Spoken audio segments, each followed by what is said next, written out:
मुंशी प्रेमचंद की कहानियाँ इतनी जीवंत और व्यावहारिक हैं कि जब आप इन्हें सुनते हैं या पढ़ते हैं तो आपको ऐसा लगता है जैसे आप उसी समय कालखंड में पहुंच चुके हैं।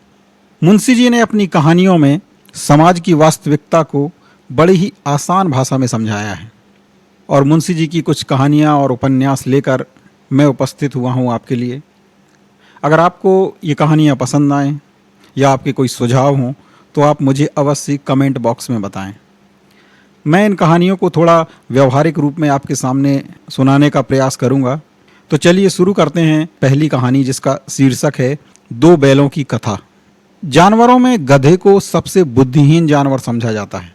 जब हमें किसी भी व्यक्ति को एकदम पल्ले दर्जे का अर्थात एकदम टॉप क्लास का बेवकूफ़ कहना हो तो हम उसे गधा कहते हैं। लेकिन क्या गधा सच में इतना बेवकूफ़ है, या बस उसके सीधेपन, उसकी सहिष्णुता के कारण हमने उसका फ़ायदा उठाते हुए उसको ये पदवी दे दी है? क्योंकि समाज में अक्सर जो लोग सीधे साधे होते हैं, जिन्हें हम भोला कहते हैं, उन्हें हम बेवकूफ़ ही समझते हैं।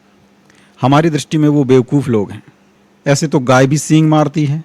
अगर कोई गाय जिसका भी नया नया बच्चा हो, अगर आप उस बच्चे को छू लेते हैं तो वो गाय एकदम सिंघनी का रूप ले लेती है। कुत्ता भी बड़ा ही वैसे तो गरीब जानवर है, लेकिन कभी कभी उसे भी क्रोध आ जाता है। लेकिन क्या आपने कभी गधे को क्रोध करते देखा है? नहीं देखा होगा।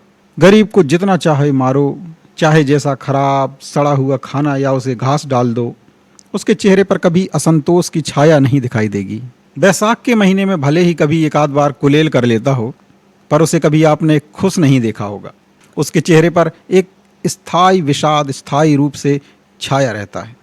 सुख दुख हानि लाभ किसी भी दशा में उसे बदलते नहीं देखा। जैसे कोई साधु सन्यासी होता है ना, एक उच्च स्थिति में पहुंचा हुआ, यानी ऋषि मुनियों के जो भी गुण हैं वो ऐसा लगता है कि गधे के अंदर एकदम पराकाष्ठा, एकदम उच्च अवस्था में उसको प्राप्त हुए हैं। लेकिन आदमी उसे बेवकूफ़ कहता है।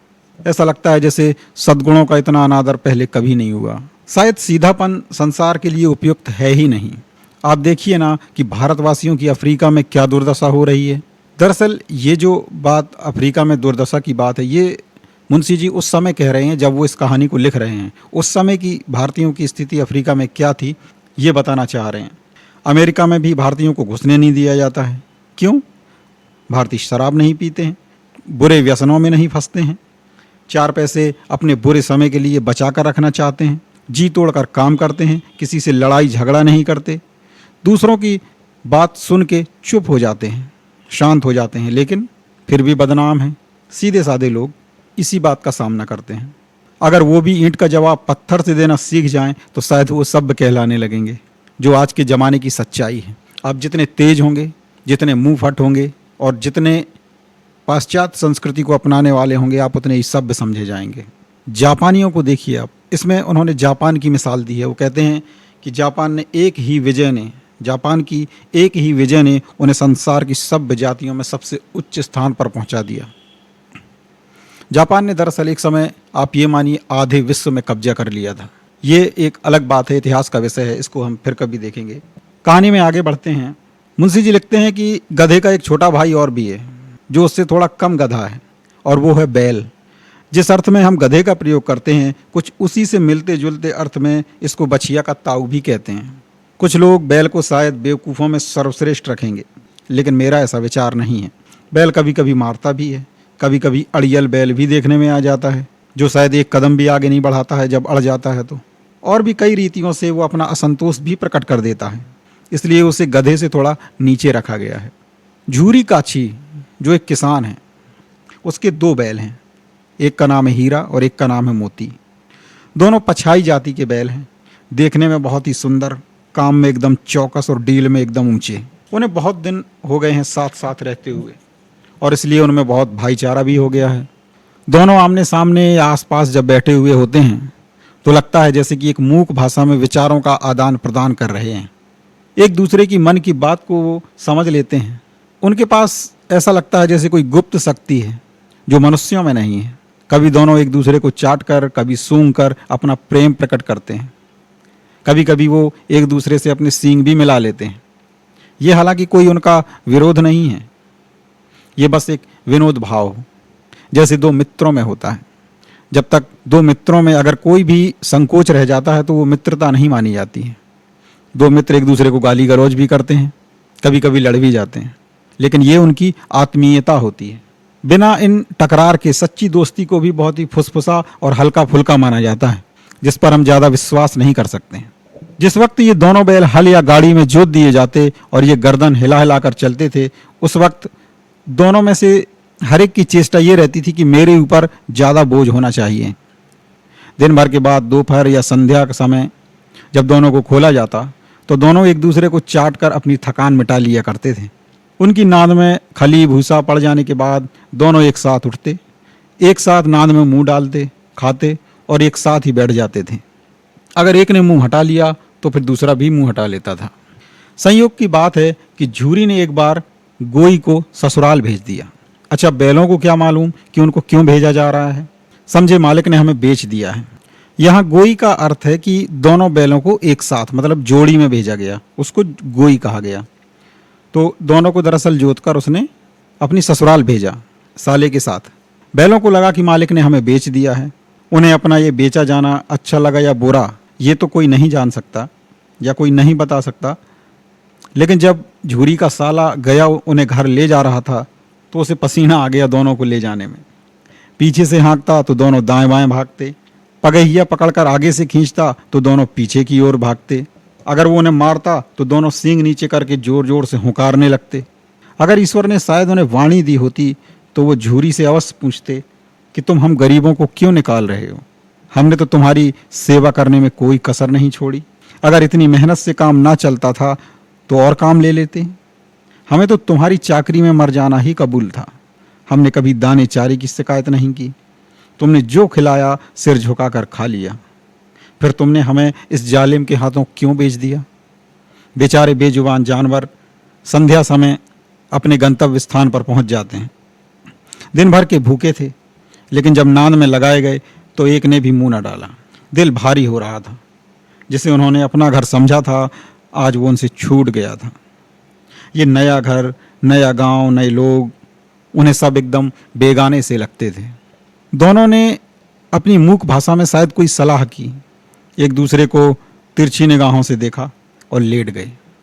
जब रात हुई, लगभग सब लोग सो गए, तो दोनों ने एकदम जोर मारा और पगहे तोड़ा लिए। मतलब जिससे उन्हें बांधा गया था उसमें इतनी जोर से झटका मारा कि वो टूट गई रस्सी और वो दोनों घर की तरफ भाग पड़े। हालांकि वो रस्सी बहुत ही मजबूत थी, किसी को ये अंदाज़ा भी नहीं हो सकता था कि बैल इसको तोड़ भी सकते हैं। लेकिन उस समय ऐसा लग रहा था जैसे इन दोनों में दुगनी शक्ति आ गई है। एक ही झटके में रस्सियां टूट गईं और ये दौड़कर पूरी रात दौड़ते हुए सुबह अपने घर पहुंच गए।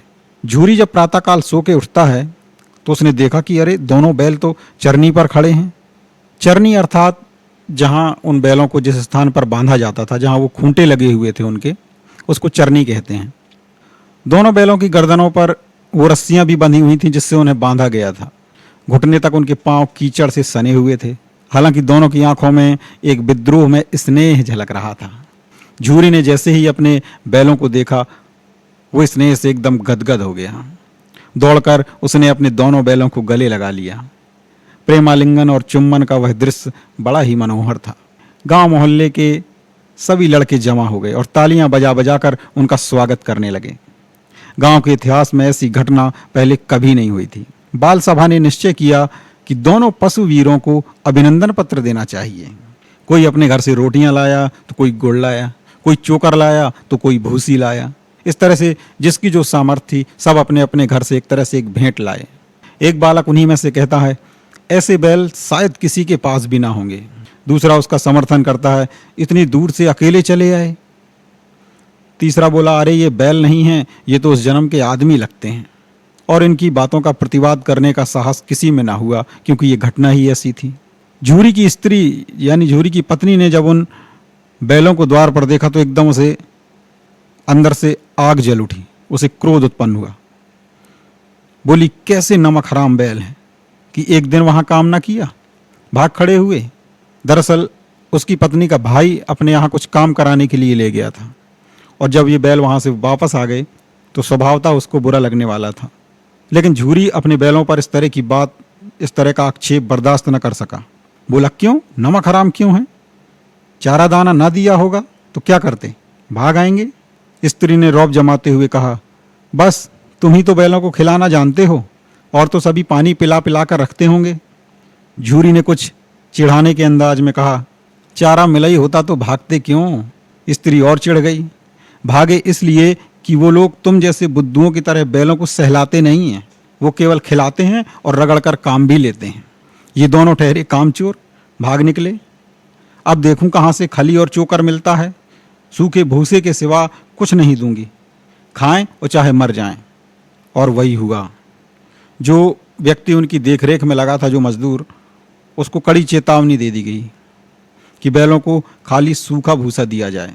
बैलों ने इससे पहले ये कभी नहीं खाया था। जैसे ही बैलों ने नाद में मुंह डाला, उन्हें बहुत फीका फीका लगा, ना कोई चिकनाहट, ना कोई रस। क्या खाएं? आशा भरी आंखों से द्वार की ओर देख रहे थे। झूरी ने मजदूर से कहा, थोड़ी सी खली क्यों नहीं डाल देता बे? मालकिन मुझे ही मार डालेंगी। अरे तो चुरा कर डाल दे। ना दादा, पीछे से तुम भी उन्हीं की कहोगे, अभी भले ही कुछ कह दो। दूसरे दिन झूरी का साला फिर आया और बैलों को ले चला। अब की उसने दोनों को गाड़ी में जोता। 2-4 बार मोती ने गाड़ी को सड़क की खाई में गिराना भी चाहा, पर हीरा ने संभाल लिया क्योंकि वो ज़्यादा सहनशील था। संध्या समय घर पहुंचकर उसने दोनों को और मोटी रस्सियों से बांधा और पिछले दिन की शरारत का मजा भी चखाया। फिर उसके बाद वही सूखा भूसा डाल दिया। अपने दोनों बैलों को खली, चूनी सब कुछ दिया, लेकिन इन्हें केवल सूखा भूसा। दोनों बैलों का ऐसा अपमान पहले कभी नहीं हुआ था। झूरी तो उन्हें फूल की छड़ी से भी ना छूता था। उसकी टिटकार पर दोनों एकदम ऐसा लगता था कि उड़ान भरने लगे हैं, और यहाँ उन्हें मार पड़ी। उनका जो सम्मान आहत हुआ था, उसकी व्यथा तो उन्हें थी ही, उसके अलावा उन्हें भोजन भी रूखा सूखा मिला। नांद की तरफ आंखें भी ना उठाईं। दूसरे दिन गया ने उन बैलों को, दोनों यानी हीरा और मोती को, हल में जोता, पर इन दोनों ने जैसे पांव ना उठाने की कसम खा ली थी। वह मारते मारते थक गया, लेकिन दोनों ने पांव ना उठाया। एक बार जब उस निर्दयी ने हीरा की नाक पर खूब डंडे जमाए, तो मोती का गुस्सा एकदम काबू के बाहर हो गया। वो हल लेकर भागा। हल, रस्सी, जुआ, जोत सब टूट टाट कर एकदम बिखर गया। गले में बड़ी बड़ी अगर रस्सियां ना होती तो शायद दोनों पकड़ाई भी ना आते। हीरा ने मूक भाषा में कहा कि भागना व्यर्थ है। मोती ने उत्तर दिया, तुम्हारी तो इसने जान ही ले ली थी, अब की बार मार पड़ेगी। पड़ने दो, बैल का जन्म लिया है तो मार से कहाँ तक बचेंगे। गया 2 आदमियों के साथ दौड़ा आ रहा था और दोनों के हाथों में लाठियां थीं। मोती हीरा से कहता है, तुम कहो तो इसको भी कुछ मजा दिखा दूं जो लाठी लेकर आ रहा है। हीरा ने समझाया, नहीं भाई, खड़े हो जाओ। मोती कहता है, अगर मुझे मारेगा तो मैं 1-2 को गिरा ही दूंगा। नहीं, हमारी जाति का यह धर्म नहीं होता, हीरा कहता है।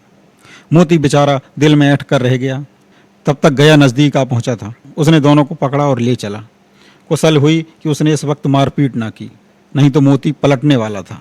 मोती के तेवर देखकर गया और उसके जो सहायक थे, जो साथी आए थे, वो समझ गए कि इस वक्त टाल जाना ही बेहतर है। आज फिर दोनों के सामने वही सूखा भूसा लाया गया। दोनों चुपचाप खड़े रहे। घर के लोग भोजन करने लगे। तभी घर के दरवाजे से एक छोटी सी लड़की आती है, अपने हाथों में 2 रोटियां लिए, और उन दोनों के मुंह में 1-1 रोटी खिला देती है। उस एक रोटी से उनकी भूख तो क्या शांत होती, पर दोनों के हृदय को मानो भोजन मिल गया। यहाँ भी किसी सज्जन का निवास है, ऐसा उन्हें लगा। लड़की भैरों की थी। उसकी माँ मर चुकी थी। सौतेली माँ उसे मारती रहती थी, इसलिए इन बैलों से उसे एक प्रकार की आत्मीयता हो गई थी। दोनों बैल बेचारे दिन भर जोते जाते, डंडे खाते, अड़ते, फिर मार खाते। शाम को उसी थान पर बांध दिए जाते और सूखा भूसा डाल दिया जाता। बस अच्छा केवल इतना होता कि वो लड़की आती और उन्हें 2 रोटियां खिला कर जाती। प्रेम के इस प्रसाद का इतना प्रभाव था कि दोनों 2-2 गाल सूखा भूसा खाकर भी दुर्बल नहीं हो रहे थे, मगर दोनों की आंखों में, रोम रोम में विद्रोह भरा हुआ था। एक दिन मोती ने मूक भाषा में, यानी मौन भाषा में, हीरा से कहा, अब तो नहीं सहा जाता हीरा। हीरा कहता, क्या करना चाहते हो? मोती, एक आध को सींगों पे उठाकर फेंक दूंगा, लेकिन जानते हो वह प्यारी लड़की जो हमें रोटियां खिलाती है, उसी की लड़की है जो इस घर का मालिक है। वह बेचारी अनाथ ना हो जाएगी। मोती कहता है, तो क्यों ना मालकिन को ही फेंक दूं, वह भी तो लड़की को मारती है। लेकिन औरत जात पर सींग चलाना मना है, ये क्यों भूल जाते हो? मोती कहता है, तुम तो किसी तरह निकलने ही नहीं देते, बताओ फिर रस्सियां तोड़कर भाग चलें? हीरा कहता है, हाँ, ये बात स्वीकार योग्य है, लेकिन आखिर इतनी मोटी रस्सी टूटेगी कैसे? इसका भी उपाय है। पहले रस्सियों को थोड़ा सा चबाओ और फिर एक झटके से तोड़ देते हैं। रात को जब बालिका रोटियां खिलाकर चली गई तो दोनों ने रस्सियां चबाना शुरू कर दिया, लेकिन रस्सी काफ़ी मोटी थी, मुंह में नहीं आ रही थी। बेचारे बार बार जोर लगाते, लेकिन उनकी पकड़ नहीं बन पा रही थी। अचानक घर का द्वार खुलता है और वही लड़की निकलती है। दोनों सिर झुकाकर उसका हाथ चाटने लगते हैं। दोनों की पूंछें एकदम प्यार में खड़ी हो जाती हैं। आपने देखा होगा अक्सर जानवरों को जब आप उन्हें सहलाने लगें, वो प्रेम महसूस करते हैं तो उनकी पूंछ खड़ी हो जाती है। उस लड़की ने उन दोनों के माथे सहलाए और बोली, खोले देती हूँ, चुपके से भाग जाओ, नहीं तो यहाँ ये लोग तुम्हें मार डालेंगे। आज घर में सलाह हो रही है कि इनकी नाकों में नथ डाल दी जाए। उस लड़की ने उनके गिरवों को खोल दिया, मतलब उस रस्सी को जो उनके गले में बंधी हुई थी उसको खोल दिया, लेकिन वो दोनों चुपचाप खड़े रहे। मोती ने अपनी भाषा में पूछा, हीरा चलते क्यों नहीं हो? हीरा ने कहा, चलें तो, लेकिन कल इस अनाथ पर आफत आएगी, सब इसी पर संदेह करेंगे। दोनों आपस में ऐसी बातें कर ही रहे थे कि सहसा बालिका चिल्लाने लगी, ओ दादा, अरे ओ दादा, फूफा वाले दोनों बैल भागे जा रहे हैं, जल्दी दौड़ो। गया हड़बड़ाकर भीतर से निकला और बैलों को पकड़ने चला। वे दोनों भागे। गया ने पीछा भी किया तो बैल और तेजी से भागने लगे। गया ने शोर मचाना शुरू कर दिया और वो गांव की तरफ लौट चला कि कुछ और 2-4 लोगों को लेकर जाएगा। और इसी बीच उन दोनों बैलों को, दोनों मित्रों को भागने का मौका मिल गया। वो सीधे दौड़ते चले गए, लेकिन इसी बीच उन्हें मार्ग का जो रास्ता था वो उसका ज्ञान ना रहा, वो उसको भूल गए। जिस परिचित मार्ग से आए थे उसका यहाँ पता ही ना था, वो किसी अलग ही रास्ते पर थे। नए नए गांव मिलने लगे। तब दोनों एक खेत के किनारे खड़े होकर सोचने लगे कि अब क्या करना चाहिए। हीरा ने कहा, मालूम होता है कि हम रास्ता भूल गए हैं। मोती बोलता है, तुम भी तो एकदम बेतहासा भागने लगे, वहीं उसे मार के गिरा देना चाहिए था। उसे मार गिराते तो दुनिया क्या कहती? वह अपना धर्म छोड़ दे, लेकिन हम अपना धर्म नहीं छोड़ेंगे। दोनों ही भूख से व्याकुल हो रहे थे। खेत में एकदम हरी भरी मटर लगी हुई थी। दोनों ने चरना शुरू कर दिया। रह रहकर आहट भी लेते रहते कि कहीं मालिक आ तो नहीं रहा। जब पेट भर गया, अब दोनों ने आज़ादी का अनुभव किया तो मस्त होकर उछल कूद मचाने लगे। पहले दोनों ने डकार ली और फिर सींग मिलाए एक दूसरे से, जैसे वो अक्सर करते रहते थे। एक दूसरे को धक्के मारने लगे, ठेलने लगे। मोती ने हीरा को कई कदम पीछे कर दिया, यहाँ तक कि ऐसा लगा कि वो खाई में गिरने ही वाला है। और तब हीरा को भी क्रोध आया, संभल के उठा और फिर मोती से टकरा गया।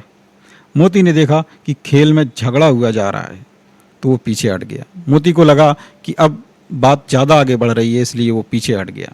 तभी दोनों देखते हैं कि एक कोई सांड उनकी तरफ दौड़ा चला आ रहा है। हाँ, सांड ही तो है। दोनों आपस में बात ही कर रहे थे, तभी वो सांड सामने आ पहुंचा। ये सांड कोई छोटा मोटा नहीं बल्कि बहुत ही हाथी जैसा सांड लग रहा था। उससे भिड़ जाना ऐसा लग रहा था जैसे अपनी जान से हाथ धो देना है, लेकिन ना भिड़ने पर भी जान नहीं बचने वाली थी। इन्हीं की तरफ आ रहा था। कितना भयंकर लग रहा था देखने में। मोती ने मूक भाषा में कहा, हीरा आज तो बुरे फंसे, जान बच भी पाएगी क्या? कोई तो उपाय सोचो। हीरा ने चिंतित स्वर में कहा, अपने घमंड में भूला हुआ है, आरजू बिनती नहीं सुनेगा। क्यों ना हम भाग चलें? लेकिन भागना तो कायरता है, तो फिर यहीं मरो। बंदा तो 9-2-11 होता है, और अगर पीछे लग लिया, दौड़ाने लगा, तो फिर कोई उपाय सोचो जल्दी। मोती कहता है, उपाय यही है कि दोनों मिलकर एक साथ इस पर चोट करें। मैं आगे से रगे दूंगा और तुम पीछे से रगे दो। दोहरी मार पड़ेगी तो अपने आप भाग जाएगा। जब मेरी ओर झपटे तो तुम बगल से उसके पेट में सींग चुभा देना, और जब तुम्हारी ओर झपटेगा तो यही मैं भी करूँगा। जान का जोखिम तो है, लेकिन इसके अलावा कोई उपाय भी नहीं दिख रहा। दोनों मित्र जान हथेलियों पर लेकर लपक पड़ते हैं। सांड को भी संगठित शत्रुओं से लड़ने का कभी अनुभव नहीं था। वह तो बस एक शत्रु से मल्लयुद्ध करने का आदी था और वो कई बार जीत चुका था। जैसे ही हीरा उस पर झपटता है, मोती उसे पीछे से दौड़ाने लगता है। सांड मोती की तरफ मुड़ता है तो हीरा उसे रगेद लेता है। सांड चाहता था कि एक एक करके दोनों को गिरा ले, पर ये दोनों भी उस्ताद थे, उसे ऐसा मौका ही नहीं दे रहे थे। एक बार सांड झल्ला कर हीरा का अंत कर देने के लिए चला, तभी मोती ने बगल से आकर उसके पेट में सींग भोंक दिया। अब तो सांड क्रोध के मारे आगे पीछे भागता हुआ मोती के पीछे लग लिया, और तभी हीरा ने उसके दूसरे बगल सींग चुभा दिया। आखिर बेचारा सांड जख्मी होकर भागने लगा। दोनों मित्रों ने कुछ दूर तक तो उसका पीछा किया, लेकिन जब देखा कि वो सांड बेदम होकर गिर पड़ा, तब दोनों ने उसे छोड़ दिया। अब दोनों मित्र विजय के नशे में, जीत के नशे में एकदम झूमते हुए चले जा रहे थे। मोती अपनी सांकेतिक भाषा में कहता है, मेरा जी तो चाहता है कि बच्चे को मार ही डालूं। हीरा थोड़ा गुस्से में कहता है, गिरे हुए बैरी पर सींग नहीं चलाना चाहिए। मोती कहता, अरे ये सब ढोंग है, बैरी को ऐसा मारना चाहिए कि वो फिर उठ ही ना पाए। अब हम ये सब छोड़ते हैं, हमें ये सोचना चाहिए कि अब हम घर कैसे पहुंचेंगे। पहले कुछ खा लें तब तो सोचें। सामने फिर वही मटर का खेत था। मोती उसमें घुस गया। हीरा उससे मना कर रहा था, लेकिन मोती ने एक भी ना सुनी। अभी 2-4 ग्रास ही खाए थे कि 2 आदमी लाठियां लिए हुए उनकी ओर दौड़ पड़े और दोनों मित्रों को घेर लिया। हीरा तो मेड़ पर था, निकल गया। मोती सिंचे हुए खेत में था, मतलब उस खेत में अभी सिंचाई हुई थी, अभी पानी लगा हुआ था, तो उसमें कीचड़ हो गया था और इससे उसके खुर जो है उस कीचड़ में धंसने लगे और वो भाग न सका, पकड़ लिया गया। हीरा ने देखा कि संगी संकट में है तो लौट पड़ा, फंसेंगे तो दोनों ही फंसेंगे। रखवालों ने उसे भी पकड़ लिया और उन दोनों को पकड़ के कांजी हाउस में बंद कर दिया। कांजी हाउस एक घर बनाया जाता था जिसमें इस तरह के आवारा जो पशु होते थे उनको बंद कर दिया जाता था। दोनों मित्रों को जीवन में पहली बार ऐसा समय पड़ा था कि सारा दिन बीत गया और खाने को एक तिनका भी ना मिला। समझ ही में नहीं आ रहा था कि आखिर ये कैसा स्वामी है, क्योंकि उन्हें तो पता नहीं था कि वो कहाँ लाए गए हैं। अब तो उन्हें इससे अच्छा गया का घर मालूम होता था, कम से कम सूखा भूसा तो सामने लाया जाता था। यहाँ पर हालांकि और भी कई भैंसें थीं, कई बकरियां, कई घोड़े और कई गधे थे, पर किसी के सामने चारा नहीं था। सब जमीन पर मुर्दों की तरह पड़े हुए थे। कई तो बेचारे इतने कमजोर हो गए थे कि अब खड़े होने की शक्ति भी उनमें नहीं थी। सारा दिन दोनों मित्र फाटक की ओर टकटकी लगाए देखते रहे कि शायद अब कोई चारा लेकर आएगा, लेकिन उन्हें कोई दिखाई नहीं दिया। अब दोनों ने अपने पास की दीवार में जो नमकीन जैसी मिट्टी होती है उसको चाटना शुरू कर दिया, लेकिन क्या उससे तृप्ति मिलने वाली थी? रात होती है, उन्हें लगता है कि शायद अब कोई आएगा, लेकिन रात में भी उन्हें कोई भोजन ना मिला। तब हीरा के दिल में विद्रोह की ज्वाला भड़कने लगी और मोती से कहता है, अब मुझसे नहीं रहा जाता। मोती सिर लटकाए हुए जवाब देता है, मुझे तो मालूम होता है कि प्राण ही निकल रहे हैं भूख के मारे। हीरा कहता है, इतनी जल्द हिम्मत मत हारो मित्र, यहाँ से भागने का कोई ना कोई उपाय तो निकालना ही पड़ेगा। मोती कहता है, आओ दीवार तोड़ डालें। हीरा कहता है, मुझसे अब कुछ नहीं हो पाएगा। बस इतनी ही दम है? इसी दम के बूते अकड़ते थे? सारी अकड़ निकल गई। उस बाड़े की दीवार कच्ची थी, हीरा मजबूत तो था ही। अपने नुकीले सींग दीवार में गड़ा दिए और जोर मारा तो मिट्टी का एक चिपड़ा निकल आया, मतलब एक हिस्सा मिट्टी का जो छाप दिया जाता है दीवार में, वो उखड़ गया। अब तो उसकी हिम्मत बढ़ गई, उसे लगा कि वो ये कर सकता है।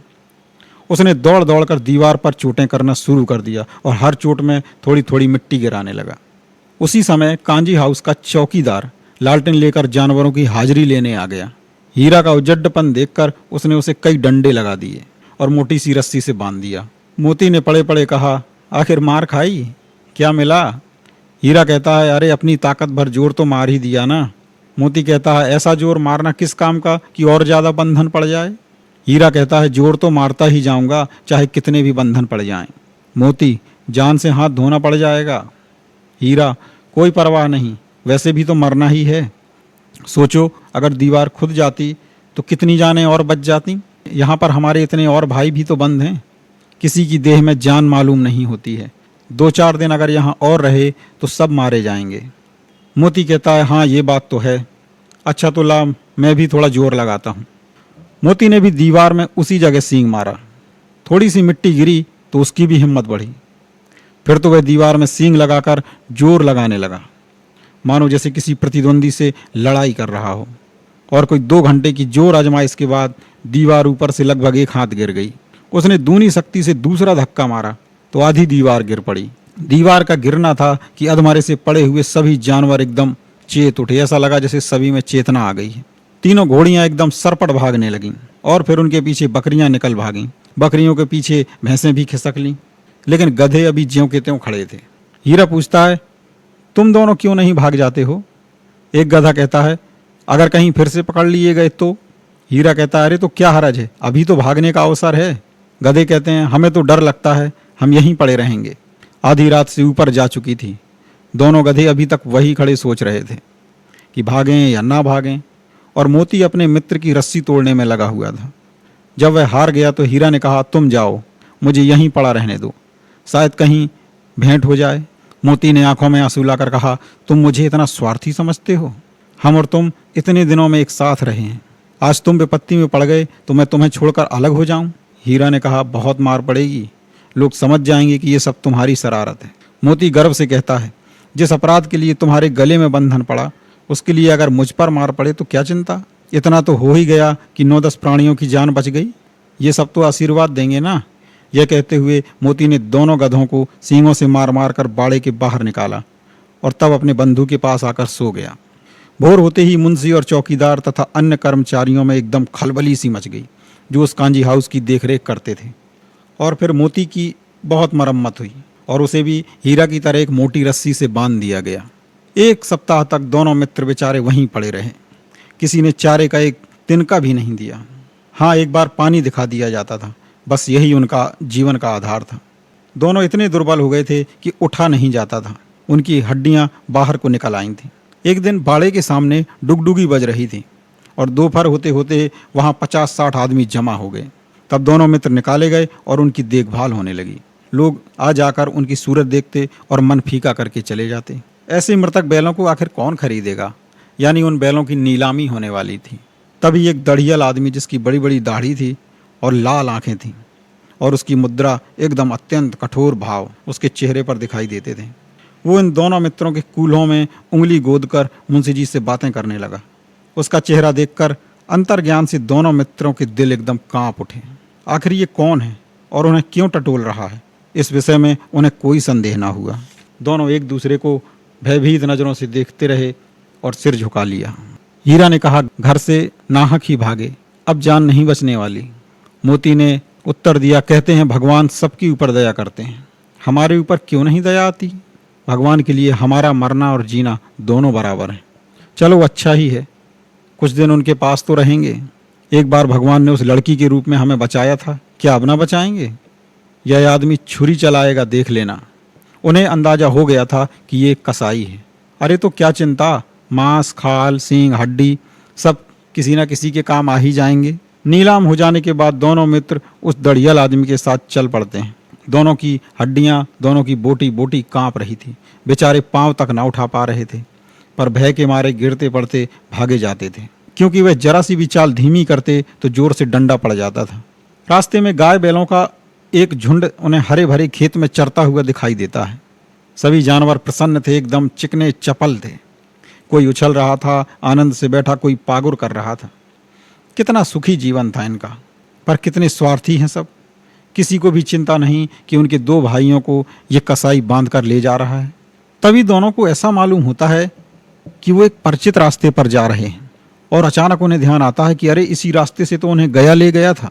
झुरी का जो साला गया है वो इसी रास्ते से उन्हें ले गया था। वही खेत, वही बाग और वही गांव मिलने लगे और फिर हर एक क्षण उनकी चाल तेज होने लगी। उनकी सारी थकान, सारी दुर्बलता एकदम जैसे गायब हो गई थी। अरे ये लो, अपना ही खेत आ गया, अपना ही हार आ गया। हार अर्थात ग्रामीण भाषा में जो खेत होते हैं उनको हम हार भी कहते हैं। जैसे ही उन्हें झुरी के खेत दिखाई देते हैं वो उन्हें पहचान लेते हैं। अरे इसी कुएं पर तो हम पुर चलाने आया करते थे, यही कुआं है। मोती ने कहा, हमारा घर बिल्कुल पास आ गया है। हीरा बोलता है, सब भगवान की दया है। मोती कहता है, मैं तो अब घर भागता हूँ। अरे लेकिन ये जाने नहीं देगा, मैं इसे मार गिराऊंगा। नहीं नहीं, दौड़कर थान पर चलो, वहाँ से हम आगे न जाएंगे। और दोनों बैल एकदम उन्मत्त होकर तेजी से बछड़ों की तरह कुलांचें भरने लगे। आपने देखा होगा जो गाय के छोटे बछड़े होते हैं वो कैसे उछल उछल कर कुलांचें भरते हैं, और वो दोनों बैल कुलांचें भरते हुए घर की तरफ दौड़ पड़े। अरे वह हमारा ही तो थान है। दोनों दौड़कर अपने थान पर आए और खड़े हो गए। दढ़ियल आदमी पीछे पीछे उनकी तरफ भाग रहा था और झूरी, जिसके वो दोनों बैल थे, वो द्वार पर बैठा धूप खा रहा था। बैलों को देखते ही एकदम दौड़ पड़ा और उन्हें बारी बारी से गले लगाने लगा। मित्रों की आंखों से आनंद के आंसू बहने लगे। एक झूरी का हाथ चाट रहा था। दढ़ियल आदमी ने जाकर दोनों की रस्सियां जकड़ लीं। झूरी ने कहा, अरे ये मेरे बैल हैं। दढ़ियल बोलता है, तुम्हारे बैल कैसे? मैं मवेशी खाने से नीलामी के बाद इन्हें लेकर आया हूँ, लेकिन मुझे तो लगता है कि तुम चुरा कर लिए जाते हो। चुपके से चले जाओ, ये मेरे बैल हैं। झूरी कहता है, मैं बेचूंगा तो बिकेंगे, किसी को भी मेरे बैल नीलाम करने का कोई अधिकार नहीं है। थाने में जाकर रपट भी कर दूंगा। ये मेरे बैल हैं और इसका सबूत ये है कि ये मेरे द्वार पर खड़े हैं। दड़ियाल आदमी झल्लाकर बैलों को जबरदस्ती पकड़ ले जाने के लिए बढ़ा और तभी मोती ने सींग चलाया। दड़ियाल आदमी एकदम डर के मारे पीछे हो गया। मोती उसका पीछा करने लगा तो वो आदमी दौड़कर भागने लगा। मोती और पीछे दौड़ा। जब तक वो आदमी गांव से बाहर नहीं निकल गया, मोती उसे खदेड़ता रहा। दड़ियाल आदमी दूर खड़ा होकर धमकियां दे रहा था, गालियां निकाल रहा था, पत्थर फेंक रहा था, अपनी सारी जोर आजमाइश कर रहा था और मोती एकदम विजयी योद्धा की भांति खड़ा होकर उसका रास्ता रोके खड़ा था। गांव के लोग यह तमाशा देख रहे थे और तालियां बजा रहे थे, हंस रहे थे। जब दड़ियाल आदमी हार कर चला गया तो मोती एकदम अकड़ता हुआ वापस लौटा। हीरा कहता है, मुझे तो डर लग रहा था कि कहीं तुम गुस्से में उसे मार ही ना दो। अगर वो मुझे पकड़ता तो मैं उसे बेमारे नहीं छोड़ने वाला था। मोती कहता है। हीरा कहता है, अब नहीं आएगा वो। मोती कहता, आएगा भी तो दूर से ही खबर ले लूंगा, देखूं कैसे ले जाता है। हीरा कहता है, अगर गोली मरवा दे तो मर जाऊंगा, लेकिन उसके काम नहीं आऊंगा। हमारी जान को कोई जान ही नहीं समझता, इसलिए क्योंकि हम इतने सीधे हैं। और थोड़ी ही देर में उन दोनों बैलों की नादों में खली, भूसा, चोकर और दाना भर दिया गया और दोनों मित्र एकदम से खाने लगे। झूरी खड़ा होकर दोनों को सहला रहा था और 20 लड़के, गांव मोहल्ले के लड़के खड़े होकर तमाशा देख रहे थे। सारे गांव में एक उत्साह सा मालूम होता था। और तभी झूरी की पत्नी यानी उन बैलों की मालकिन आकर उन दोनों बैलों के माथे चूम लेती है, उन्हें अपने गले से लगा लेती है और उनकी आंख से आंसू बहने लगते हैं। तो ये थी मुंशी प्रेमचंद जी की कहानी, 2 बैलों की कथा। अगर आपको ये पसंद आए या आपके कोई सुझाव हो तो आप कमेंट बॉक्स में अवश्य बताएं और इस चैनल को सब्सक्राइब करें, जिससे आगे वाली कहानियाँ भी आपको सही समय पर मिल सके। धन्यवाद।